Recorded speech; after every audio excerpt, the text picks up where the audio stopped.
You're listening to Improving Business, where personal and business finance take a front row seat.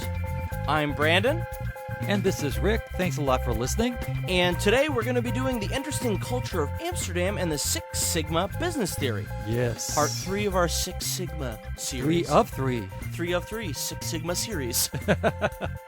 As before, our source that we'll be quoting and talking about is the Six Sigma Way, how GE, Motorola, and other top companies are honing their performance by Panda, Newman, and Kavanaugh. And today, continuing with the European vacation theme that Yes. Rick went on, we talk again about Amsterdam.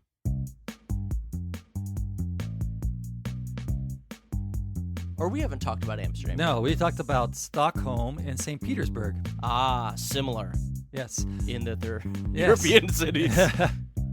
But Amsterdam, not being Stockholm, is a city that Rick noticed on his visit has a very interesting difference between the daytime and nighttime economy, which creates challenges that a lot of people don't see. Today we'll be talking about this unique economy and apply a little of the Six Sigma business theory on our last of the 3 applications. The last 2 episodes, of course, talking about the Six Sigma roadmap and implementing Six Sigma, and now the cultural challenge of Six Sigma, where you sort of talk about challenges to company culture. So anyway, Amsterdam had a real culture that was different to the United States, which most people always talk about is that weed is legal, so you can smoke it there, daytime and nighttime, and we smelt it, we were walking in the daytime, and that prostitution is legal. But what I noticed was something very interesting, and I don't know, I just kind of get in these mindsets sometimes where I look at things from a business point of view. I guess it kind of would ruin some people's vacations. Yeah. Especially if I start mentioning to my wife, hey, you know what they could do? You know how they could advertise better. That's right. So we were standing in line to get into the Anne Frank Museum, which is basically a museum built around her house from the Diary of Anne Frank. And we were there an hour before it opened, and it was started with about 30 people in line. Now, was this the house that she hid in? Yes. Okay. Yes, we actually walked through that room, worked through all the rooms that she was in, that she lived in. They couldn't flush the toilet during the day. That's right. That's the thing That's I right. There was a lot of things that were amazing that they did. But when we were standing in line, and this line was growing, it opened at 9 o'clock, and we were there before 8. And as it was growing, the line, we ate breakfast in line. Amber and your mom went and got some breakfast. And I went and threw away the paper, went to the trash can, and the trash can was overflowing with trash. Now, this is 9 o'clock in the morning. This overflowing with trash. You could even stick a little piece of paper in there. There's so much in there. And I thought that was very interesting. I mean, why? I mean, this is one of the top tourist destinations in this city, and they can't empty the trash can. And there was no other trash can. That was it. And so I thought about that, during the day, and nighttime came, and this question started to be answered to me. And it really got into a problem that they have there. And then that they have in Amsterdam a daytime economy and a nighttime economy. So this place is moving almost 24 hours a day. The daytime, you have the normal tourist stuff, which is the museums, and you have the little tour of canals, and you have restaurants and things historical sites. Yeah, things that people do in the daytime. But then when the sun starts to go down, the night economy comes out.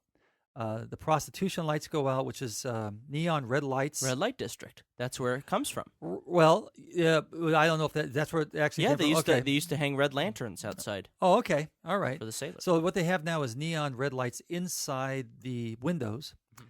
And it's no longer just in the red light district. It's actually poured over to other districts. Because where we were staying, which was probably about maybe a quarter of a mile, half a mile from the red light district, there was 10 places where prostitutes were, just walking home from dinner to our hotel. So I don't know what they've done to change that. But what I noticed is that there was this nighttime and daytime economy. And so in the daytime, you got people doing the stuff and throwing stuff away. And then they bring out these small little machines that are like street clean machines, but are about twice the size of your desk. They're very small, really small. Little compact robots. Yes. And they have the scrubbers, and they have water squirting, and they have guys with brushes and brooms ahead of it that's kind of cleaning up. And you have got to get out of the way. These guys do not stop at these machines. They will run you over. I turned around, and this guy was coming right down the street, And luckily, I jumped out of the way as he kept going because they had a mission. Well, yeah, they're trying to clean up the trash, which is why they were going after you. Yeah. So yeah, he did a great job cleaning everything up, and they emptied all the trash cans. But the problem was this was at 9:00 at night, and the nighttime economy was just kicking in. And everyone knows if you're smoking marijuana, you eat a lot of sandwiches. So there's a lot of sandwich trash at night. Oh, I'm guessing, right? you know what? I You're mean, probably right. I don't know. I've heard. Yeah, I'm sure you've heard. Yeah, that's right. And so I saw this as a problem that Amsterdam has with trash, because in the daytime, not only is it filled up with the trash cans, but there's trash in the street again, and it's blowing into the canals. So it's making That's messy. Yeah, it's making it really messy. So I was trying to figure it out. How could we solve this problem? So the real question is, how would Amsterdam solve this problem? Or Right. how would you, as a small business owner or an employee working within a company, solve a company problem like this? Yes. And one of the big things you have to do before you make a change, we've talked about this before in other business-related change podcasts, you have to prepare the culture, because the people that make up your company or make up the city or make up the staff of the city, the people who be cleaning it up, need to be prepared for change. The first thing they talk about in the book that we're citing is that you really must focus on key practices and not role models.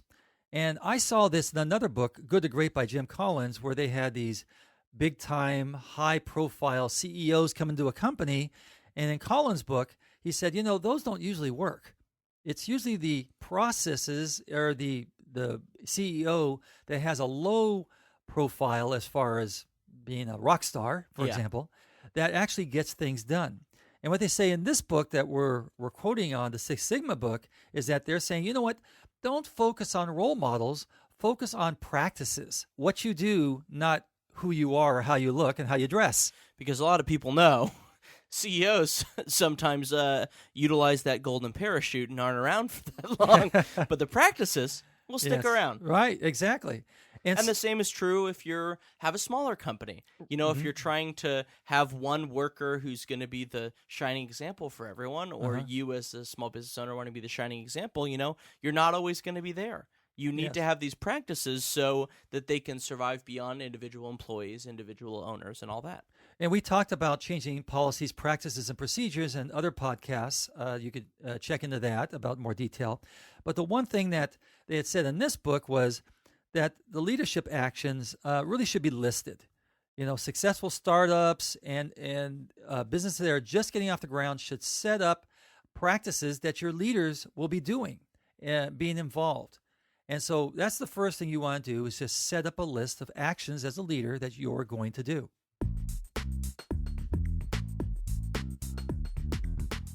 Now, the type of leadership actions that are